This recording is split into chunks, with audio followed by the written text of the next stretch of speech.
Oui, voilà, la question posée donc maintenant est est-ce que le son va influencer les gammes? Alors je dirais que c'est un peu bizarre comme question, c'est plutôt, euh, je dirais que le style que l'on veut exprimer va imposer un style de son, va imposer une manière de faire, mais en fait tout peut être changé si on en a envie, si, suivant notre, j'ai envie de dire, notre fantaisie, hein. Il n'y a rien de si figé que ça. C'est évidemment compréhensible par n'importe qui. Ce que je veux dire par là, c'est le son, oui, bien sûr, là par exemple, j'avais de l'écho, ouais, ça me gênait pour faire un truc blues. Bon, ben voilà, l'écho dans le blues, on va le faire plus petit. Et dans la chanson de la vidéo, dont le titre donc, en question qui est un peu électro, il y avait une nécessité, déjà comme il y a beaucoup de choses électro dedans, programmées avec une batterie électro typique, etc. Donc c'était utile d'exprimer quelque chose un peu plus nuageux, c'était une volonté de la production, mais aussi la nécessité de la chanson. La chanson elle-même exprimait quelque chose d'électronique, un peu nuageux, voilà, le sujet aussi des paroles qui sont liées à l'esprit de la chanson. Et j'aime bien parler de l'esprit de la chanson, puisqu'en fait c'est l'esprit de la chanson, comme il y a un état d'esprit, les États-Unis, il y a un état d'esprit pour une chanson. On va dire qu'il vient d'un état. Alors leur manière de faire, leur culture, leur manière de vivre dans cet état va créer des chansons, ceci, cela.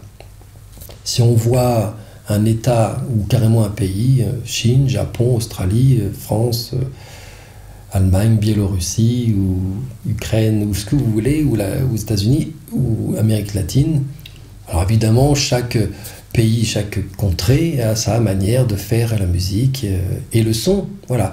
Ukulélé, c'est une mode en ce moment que l'on voit en Europe de l'Ouest, notamment venue des pays plutôt proches de Java ou de l'Australie ou des Philippines, et qui donc utilisent tout simplement de manière ancestrale cet instrument, petit instrument comme une guitare à quatre cordes. Bon ben voilà, si vous voulez faire du ukulélé, ça va faire penser un petit peu aux îles de là-bas. Si vous voulez prendre une mandoline portugaise, eh ben, vous allez avoir un son entre l'Italie et le Portugal d'ailleurs, puisque les deux étaient utilisés, et pourtant on les voit aussi dans le folklore celtique, et ce sont les mandolines qui ont un do plat, et non pas un do rond comme les mandolines italiennes, bien que les deux soient utilisés dans plusieurs pays différents, et notamment l'Italie aussi et le Portugal. Alors voilà, c'est l'esprit des sons, hein, on va dire. Alors quand j'utilise une disto, on est un peu plus rock, on va dire. Et aujourd'hui, donc, c'est une session tournée vers, donc, avant toute chose, le rock fondu dans l'électro. Hein, voilà, c'était vraiment le sujet. Donc là, j'essaye de trouver des astuces.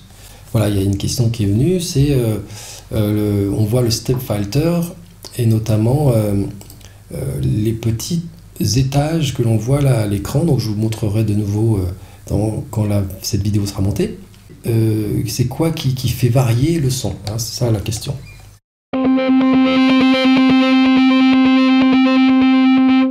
Alors déjà, donc c'est lié au tempo, puisqu'il y a une touche synchro qui nous permet donc de synchroniser au tempo de votre logiciel. Alors, sur scène, difficile de faire suivre comme ça, il faudrait changer les tempos, et puis surtout suivre le tempo peut-être qui n'est pas carré sur scène.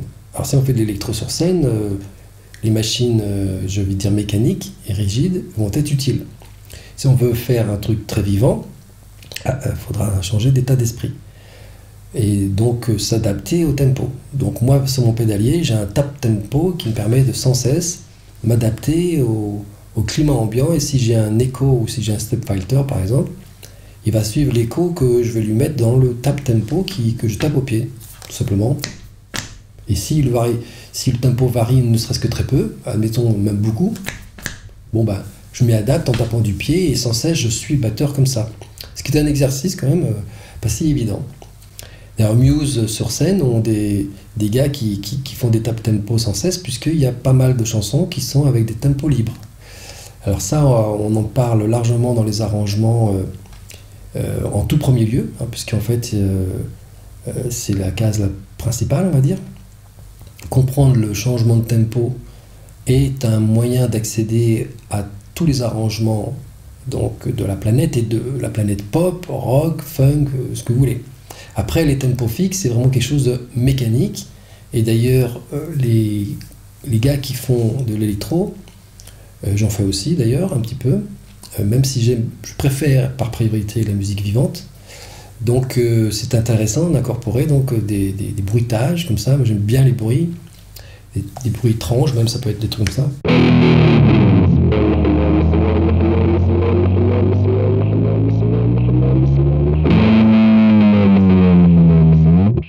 Voilà, il peut y avoir tout un tas de choses étranges, alors avec des échos, etc. Donc en séance, quand on est dans une séance électro, souvent les tempos sont fixes et donc les step factors, même si le tempo change, suit le tempo de toute façon. Donc ça c'est une première chose. Ensuite les petits carrés orange que l'on voit là dans le step factor dans Amplitude 3 sont liés principalement à une dose de volume et de VCF que l'on amortit ou pas. Alors un VCF, ça va être sur un synthé pour ceux qui connaissent, donc la dose d'agressivité du son. C'est comme si on passait d'un son des distos à pratiquement aucune disto. Mais c'est pas tout à fait ça parce que ça assombrit les aigus en même temps. C'est un cut-off. Donc par rapport à l'oscillateur de base, les synthétiseurs ont un cut-off, c'est-à-dire c'est le taux d'agressivité de l'onde sinusoïdale basique.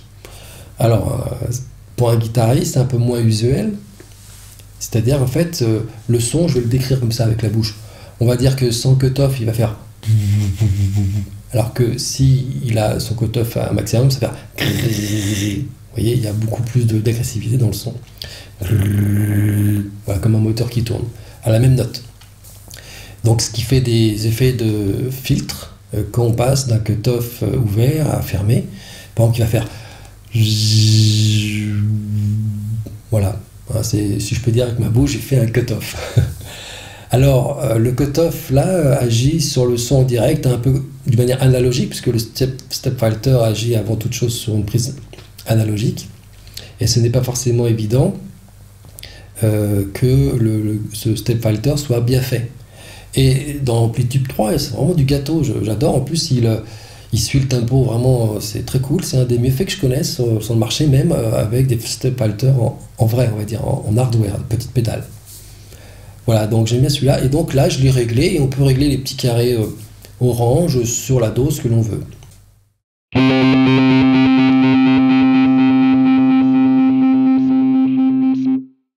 Voilà, et en plus, on peut mettre une fréquence résonante qui est issue aussi de l'esprit des synthétiseurs et de la manière dont ils fonctionnent. Et notamment avec ce step filter là, où il y a une résonance qui est un tout petit peu... que j'ai mis tranquillement, on va dire, à mi-chemin. Et vous pouvez essayer, puisque je vous ai mis les presets, donc de varier cet effet-là. Hein. Donc le swell, on m'avait posé la question, là c'était pas tout de suite, mais on m'a posé la question, donc le swell, à quoi que ça sert? On peut le faire avec une pédale volume à l'entrée ou avec le potard. Effectivement, on peut. Ok. Et avec une pédale volume, si je l'avais à l'entrée aussi. Sauf que là, je suis dans un réseau informatique où en fait, je n'ai pas, moi, personnellement, une pédale MIDI volume qui commanderait en MIDI donc l'étage de volume d'entrée, par exemple du step filter ou autre chose. À l'entrée, quoi, de l'usine à gaz, on va dire, qui suit. Ou du moins, peut-être, après le préampli. Hein, je le montre à l'écran, par exemple, le préampli, qui est donc le préampli jaune-orange, là, qui est doré un peu, on va dire, et qui a déjà donc une dose de distorsion. Donc peut-être que le bouton de volume, ce serait bien de le mettre en MIDI et de changer donc ce volume MIDI par la pédale MIDI qui commanderait donc en prise MIDI sur une boîte, quelle qu'elle soit. Et cette commande volume de ce amplitude, du préampli. Et ensuite, finalement, on aurait tout chemin, écho et compagnie qui serait assujetti aux variations de ce volume. Mais ce qui est intéressant, c'est qu'on aurait un son pleinement distordu qui est avant sans pédale volume, et donc juste ce volume qui serait juste un effet de volume qui irait vers la reverb et l'écho. Et c'est assez intéressant, puisqu'en fait, ça donne un son assez pur. Voilà.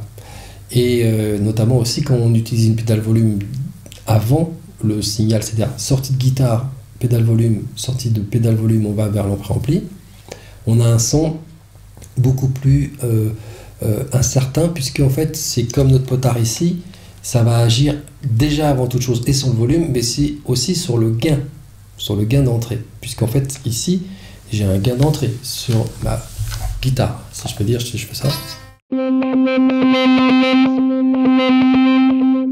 Ce n'est pas que du volume, ça agit sur le gain de distorsion. Donc si on veut un son pur et qu'on veut avoir un étage d'écho et de réverb qui prennent cet effet de volume, ça va être intéressant de le faire après le préampli. Voilà, alors donc là, dans mon système, là, dans ma séance, ça n'avait pas trop d'importance. Par contre, le step filter, ça m'intéressait pour faire des ambiances en réfléchissant qu'aux notes que je faisais aussi.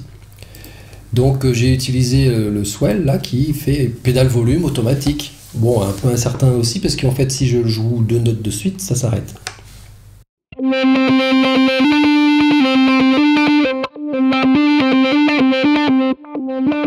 Voilà, on voit que c'est pas forcément très fixe.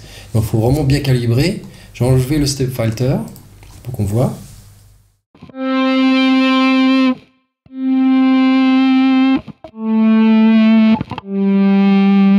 Donc là on a vraiment une pédale volume. Donc ce qui est intéressant, c'est quand on utilise ça avec un écho, comme je l'ai mis là dans notre affaire, et une reverb même, on a vraiment l'esprit de la pédale volume un peu à la Yes, pour ceux qui connaissent.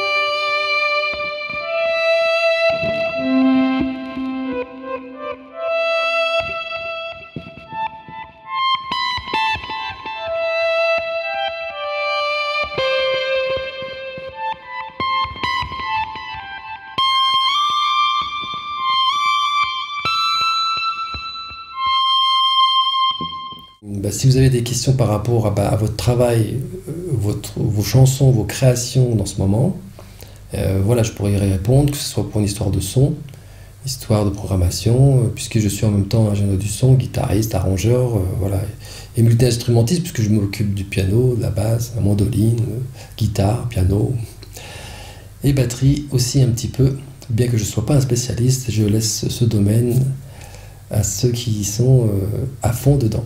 Voilà, et puis il y a 24 heures par jour, donc on ne peut pas tout faire, ce qui fait déjà beaucoup à mon actif. Donc n'hésitez pas à solliciter cet actif, et je me ferai un plaisir de vous répondre. Et notamment aussi pour toutes vos questions liées peut-être à une chanson, d'un mix, ou plus exactement des guitares dans un mix, etc. Donc n'hésitez pas.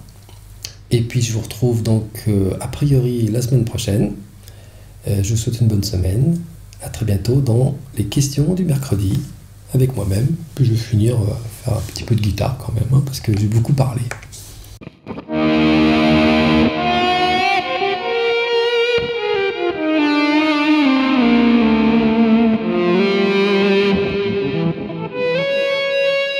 Je vais même couper le micro, et comme ça on n'entendra que la guitare.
Voilà, à très bientôt.